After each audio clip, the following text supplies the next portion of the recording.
내일이 성탄절이죠. 여러분들 즐거운 성탄절이 되시기를 바랍니다. 그런데 뭐 예전부터 느꼈던 것이지만 뭐 백화점이나 뭐 호텔이나 식당에 가보면 도대체 성탄절이 누구를 위한 것인가 혼란스러울 때가 많습니다. 교회는 오히려 움츠러들고 있고 세상은 성탄절에 더 좀 당당해진다고나 할까요?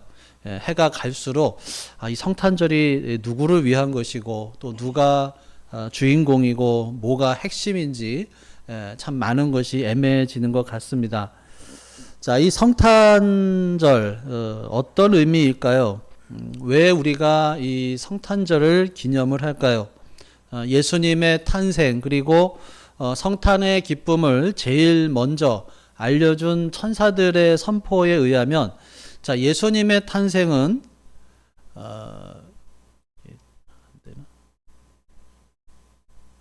자, 같이 읽어볼까요? 시작. 지극히 높은 곳에서는 하나님께 영광이요 땅에서는 기쁨의 기뻐하심을 입은 수 중에 평화. 자, 예수님의 탄생은 우리가 몰라서 그렇지 저 하늘에서는 하나님께 영광이다라고 하는 거예요. 모든 천군 천사들이 하나님께 영광을 돌리는 사건입니다. 그리고 동시에 이 땅에서는 기뻐하심을 입은 사람들 중에 평화다라고 하는 것입니다. 그러니까 이 말은 다르게 표현하면 성탄절은 누구에게나 축복이 아니라는 거죠. 하나님의 기뻐하심을 입은 사람들에게 축복이에요. 그러니까 어떤 사람들에게는 성탄절이 귀찮고 시끄럽고 피곤한 거예요. 그런데 하나님의 기뻐하심을 입은 사람들에게는 그게 축복 중에 축복이다라고 하는 것입니다. 자, 하나님의 기뻐하심을 입은 사람에게는 그럼 어떤 복이 있느냐? 자, 로마서 8장 28절을 같이 읽겠습니다. 시작. 우리가 알거니와 하나님을 사랑하는 자 곧 그의 뜻대로 부르심을 입은 자들에게는 모든 것이 합력하여 선을 이루느니라. 자, 하나님의 뜻대로 부르심을 입은 자란 바로 하나님의 기뻐하심을 입은 사람이라는 뜻이죠. 하나님이 기뻐하시는 사람이라는 거예요. 그에게는 모든 것이 합력해서 선을 이루는 축복이 있다라고 하는 것입니다. 자, 오늘 본문 26절을 같이 읽겠습니다. 시작. 여섯째 달에 천사 가브리엘이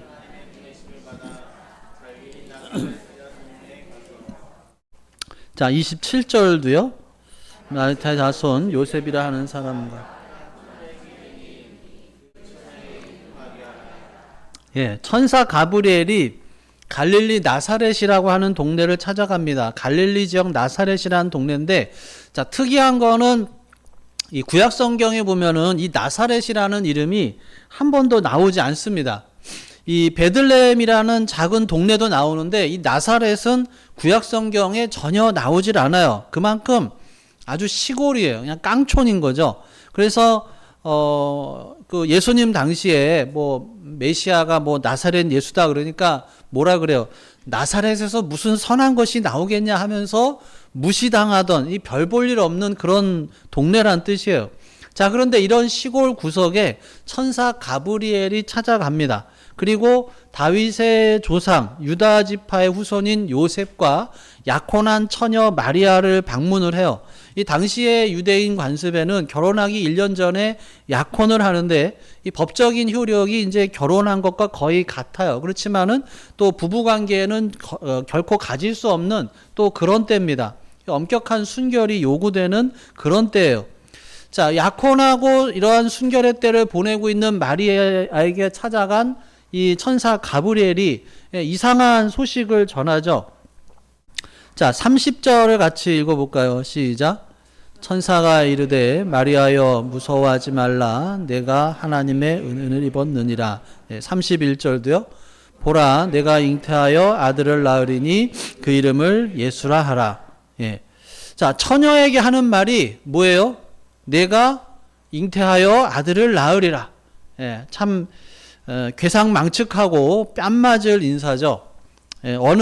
어떤 분이 이제 그 친구 집에 갔는데 그 보니까 딸이 있는데 나이가 30이 넘어 보여. 근데 제법 배도 나왔고 그래서 임신을 하고 이제 집에 왔나 보다라고 생각을 하고 인사를 한 거죠. 건강한 아기를 낳기를 바랍니다. 순산하기를 바랍니다. 그런데 임신한 게 아니라 결혼도 안 한 처녀예요. 배가 나와서 고민하고 있는 처녀한테 건강한 아기를 낳으라고 이렇게 인사를 하니까 인사가 아니라 이제 악담이 돼버리는 거죠. 이 가브리엘이 이 마리아에게 어떻게 보면 이런 인사를 하는 거죠. 이 마리아가 그래서 질문을 합니다. 34절에 보면 나는 남자를 알지 못하니 어찌 이런 일이 있으리까? 말도 안 되는 말이라는 거예요. 자, 그러자 천사가 뭐라고 설명하냐면 35절에서 37절까지 읽겠습니다. 시작. 천사가 대답하여 이르되 성령이 내게 임하시고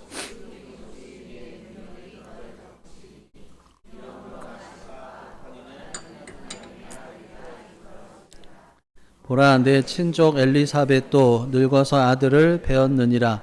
본래 임신하지 못한다고 알려진 이가 이미 6달이 되었나니 대저 하나님의 모든 말씀은 능하시 못하심이 없느니라. 자, 이 믿어지지 않는 천사의 말에 마리아의 이 궁극적인 대답은 뭐냐 하면, 자, 38절 읽겠습니다. 시작. 마리아가 이르되 주의 여정이오니 말씀대로 내게 이루어지다 하매 천사가 떠나니라. 예. 자, 이 천사의 말에 마리아의 대답은 뭐냐? 주의 여종이오니 말씀대로 내게 이루어지이다. 하나님의 역사에 전적으로 순종하는 그런 마리아의 모습이에요. 자, 하나님께서 그렇게 말씀을 하셨다면 나의 상식이나 지식, 자존심, 체면이 무슨 상관이 있냐는 거예요. 오직 하나님이 말씀하신 그대로 이루어지이다. 그래서 여러분, 이 첫 번째 성탄절에 일어나는 그 현장에는 참 많은 아름다운 많은 순종들이 있었다는 거예요. 과학이나 상식 또는 윤리와 도덕을 초월하는 절대적인 순종, 하나님의 권위와 하나님의 역사에 철저한 순종이 있었다는 거예요. 자, 그뿐만이 아니라 마리아의 약혼자인 요셉도 역시 순종의 사람이었던 거예요. 사랑하는 약혼녀, 순결하다고 여겼던 약혼녀가 어느 날 임신을 해서 배가 불러와요. 하늘이 무너지는 충격 속에 은밀히 물었더니 성령으로 잉태된 것이라는 거예요. 아니 이걸 어떻게 믿느냐는 거예요. 세상에 어떤 남자가 세상에 남자 없이 어떻게 여자가 잉태를 할 수가 있겠어요. 말도 안 되는 핑계를 대는 이 마리아가 더 미웠을 거예요. 그렇지만은 그래도 자기가 사랑했던 여인이고 또 그걸 공개하면은 마리아는 또 당시로서 죽임을 당할지도 모른다는 생각에 그냥 조용히 파혼을 하려고 합니다. 그런데 어느 날 꿈을 꾸는데 주의 사자가 나타나서 말을 하죠. 마태복음 1장에 보면 다윗의 자손 요셉아 내 아내 마리아 데려오기를 무서워하지 말라. 그에게 잉태된 자는 성령으로 난 것이니라. 요셉이 잠에서 깨어서 일어나서 주의 사자의 분부대로 행해서 그 아내를 데려왔는데 아들을 낳기까지 동침을 하지 않고 낳음의 이름을 예수라 하니라. 그러니까 자기의 생각이 분명했어요. 그런데도 하나님의 사자가 나타나서 명하니까 일어나서 자기 생각을 접고 그 말씀에 순종을 했다는 거예요. 더 나아가서 자기가 행여나 하나님의 역사에 오점을 남길까봐 예수를 낳을 때까지 자기 아내임에도 불구하고 동침하지 않았다는 거죠. 거룩함을 아는 남자예요. 그 거룩함을 이루고 지키기 위해서 하나님께 순종하는 그런 거룩한 남자였다는 거예요. 자, 이 거룩한 남자, 순종하는 남자의 보호 속에서 마리아는 열악한 환경 속에서도 예수님을 낳을 수 있었다라고 하는 거예요. 자, 그럼 이들만 순종했느냐? 자, 첫 번 성탄절이면 어김없이 나타나는 사람들이 또 있죠. 동방박사. 그 먼 곳에서 별을 보고 예수님을 찾아와요. 고생해서 예수님의 마구간을 찾아서 경배를 합니다. 당시에 유대 왕인 헤롯과 약속한 바가 있어서 예루살렘 성으로 돌아가 예수님이 태어난 곳이 어디라고 정확히 가르쳐 주었어야 되는데 곧바로 그냥 자기들 나라로 돌아가 버리죠. 왜? 역시 주의 사자가 그들에게 나타나서 헤로데게로 가지 말고 곧바로 가라고 지시를 하고 그래서 이들은 헤롯의 후한 추격이 두려웠을 텐데도 하나님 말씀에 철저하게 순종을 해서 자기 나라로 그냥 곧장 돌아갑니다. 자, 또 다른 사람들, 추운 들판에 있던 목자들이죠. 이 목자들은 그야말로 놀라운 것을 본 사람이에요. 천군 천사가 하늘에서 찬양하는 것을 받고 천사장이 일러주는 성탄의 메시지를 직접 받은 사람들이죠. 근데 그 놀라움을 안고 자기 집으로 달려가고 자기 동네로 가서 외치고 싶었을 텐데 천사가 일러준 대로 예수님의 마국간으로 먼저 가서 경배를 합니다. 여러분, 목자들이 천사의 찬양을 듣고 그 메시지를 받은 그 들판에서 뭐 예수님의 마국간까지는 결코 가까운 길이 아니었을 거예요. 그것도 많은 양들을 데리고 그 한밤중에 그곳까지 찾아가는 것이 결코 쉬운 일은 아니죠. 그런데 그럼에도 이들은 순종을 해서 예수님의 마국간까지 또 찾아갔다는 거예요. 자, 이렇게 첫 번째 성탄절의 이야기에는 철저한 순종들이 있었다라고 하는 거예요. 그리고 또 이 순종에서 결코 빠져서는 안 되는 또 귀한 순종이 있습니다. 바로 예수님의 순종이 있었다라고 하는 거죠. 자, 여러분, 예수님은 정말 세상에 오고 싶었을까요? 아기로, 그것도 아기로. 여러분, 그분이 어떤 분이세요? 창조주가 되시고 심판주가 되시고 그런 분이 성인도 아니고 뭐 군왕도 아니고 그냥 아기로 세상에 오셨어요. 자신을 위해서 아무것도 할 수 없는, 자기를 지킬 수도 없고 누군가의 도움 없이는 살 수 없는 갓난아기로. 사실 이게 기가 막힌 거죠. 자, 빌립보서는 이 역사를 이렇게 증언을 합니다. 자, 빌립보서 2장 6절에서 8절까지 같이 읽어보겠습니다. 시작. 그는 근본 하나님의 본체시나 하나님과 동등됨을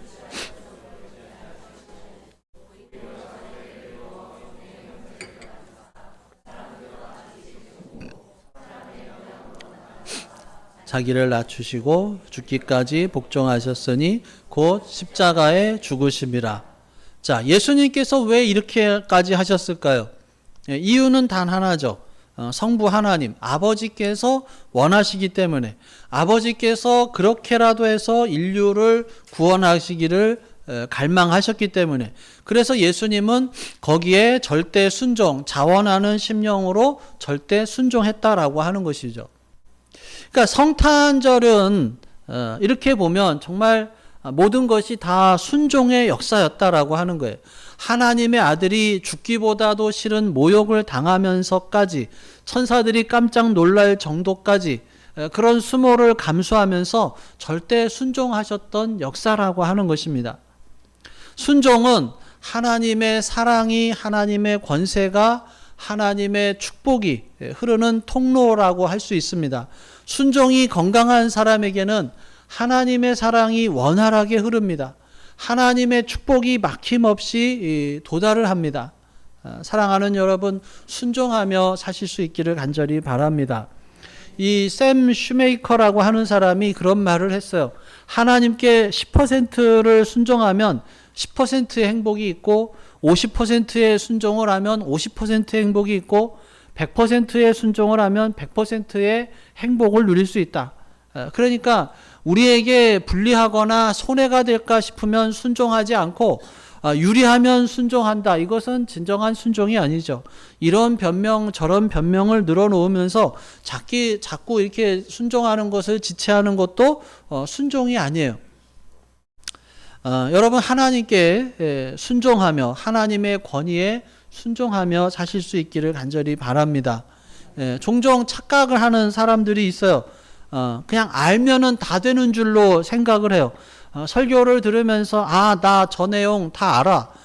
그 본문 말씀 뭐 하려고 하는지 알아.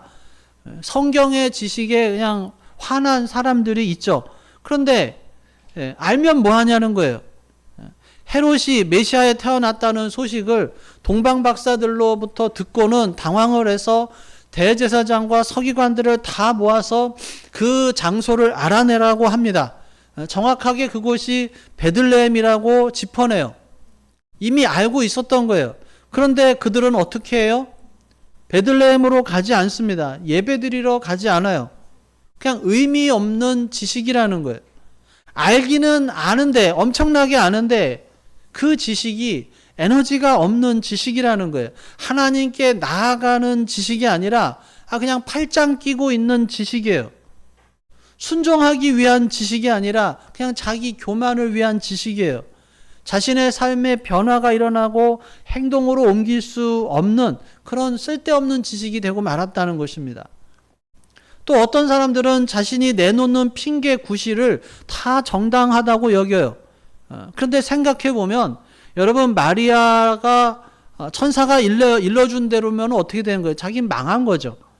그동안 자기가 쌓아놨던 이미지, 그 청순함과 순결함은 다 날아가고 자기는 물론이고 자기 집안 사람들까지도 다 손가락질 받을 일이에요. 싫다고 해서 욕할 사람도 없어요. 그런데 그럼에도 마리아는 하나님의 말씀에 순종했다라고 하는 것이죠.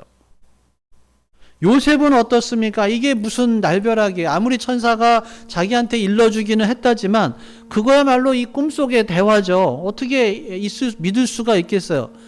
게다가 알지도 모르는 자식을 낳아서 자기가 길러야 한다. 이거 나중에라도 알려지면 얼마나 망신이냐는 거예요.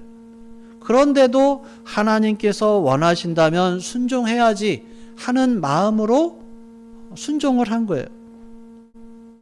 동방 박사는 어떻습니까? 헤롯이 자신들을 그래도 선대했잖아요. 그것은 자신들의 어떤 그동안의 어떤 이 명성이 있기 때문에 그런데 이 명예를 목숨보다 더 귀하게 여기는 자신들인데 헤롯과의 약속을 깨버리고 그냥 몰래 도망치듯이 돌아가야 하는 거예요. 그럼에도 하나님께서 말씀하신 것이 더 중요하기 때문에 순종합니다. 목자들은 어떻습니까? 내가 환상을 봤나? 헛개비를 봤나? 설령 실제로 봤다 하더라도 그 밤중에 그 양떼를 몰아서 베들레헴까지 간다? 조용한 새벽녘에 사람들이 자신을 얼마나 박대할까 이 생각만 해도 싫은데 그럼에도 그들은 순종했다라고 하는 것입니다. 사랑하는 여러분, 우리가 순종을 안 하려면 순종 안 할 이유는 얼마든지 있습니다. 정당한 이유들, 합당한 이유들 헤아릴 수 없이 많아요. 근데 정작 중요한 것은 그럼에도 불구하고 주님께서 원하시는 것이기 때문에 순종한다라고 하는 것입니다. 순종이 왜 중요합니까? 하나님께서 나에게 원하시는 것이기 때문에, 하나님께서 나에게 말씀하시는 것이기 때문에, 하나님께서 나에게 특별히 부탁을 하시는 것이기 때문에 순종을 해야 하는 거예요. 사랑하는 여러분, 주님께서 여러분들에게 뭘 요구하시는지 저는 잘 모릅니다. 그렇지만은 주님께서 말씀하실 때 순종할 수 있기를 간절히 바랍니다. 이 성탄절, 세계 모든 인류를 행복하게 해준 이 성탄절은 이렇게 보면 정말 순종하는 이들에 의해서 이루어졌다라고 하는 거예요. 그래서 성탄절의 참된 기쁨은 주님의 뜻에 온전히 순종의 자세를 갖고 있는 사람에게 임한다라고 하는 것입니다. 순종하는 자세로 사시고 이 말씀하신 대로 내게 이루어지다라고 하는 이 믿음의 자세로 사시기를 간절히 바랍니다. 설령 이해할 수 없는 힘들고 또 어려운 세월이라 하더라도 거기에 특별한 하나님의 뜻이 있음을 믿고 이 말씀과 성령의 감동에 순종하며 살아야 할 것입니다. 순종하는 가운데 상황이 어떨지라도 하나님의 말씀대로 여러분에게 이루어지고 마침내 모든 것, 모든 상황이 합력해서 선을 이루어가는 그러한 기쁜 성탄절의 그리스도인이 될 수 있기를 주님의 이름으로 축원합니다. 기도하겠습니다. 오늘 주신 말씀 생각하며 기도합니다. 나에게 주신 말씀이 무엇인지, 내가 또 순종해야 할 말씀이 무엇인지, 또 내가 마음속에 새기고 또 따라야 할 말씀이 무엇인지, 내가 정말 삶 속에서 순종해야 할 것이 무엇인지를 다시 한번 하나님께, 우리 마음속에 계시는 성령 하나님의 음성에 귀를 기울여 보겠습니다.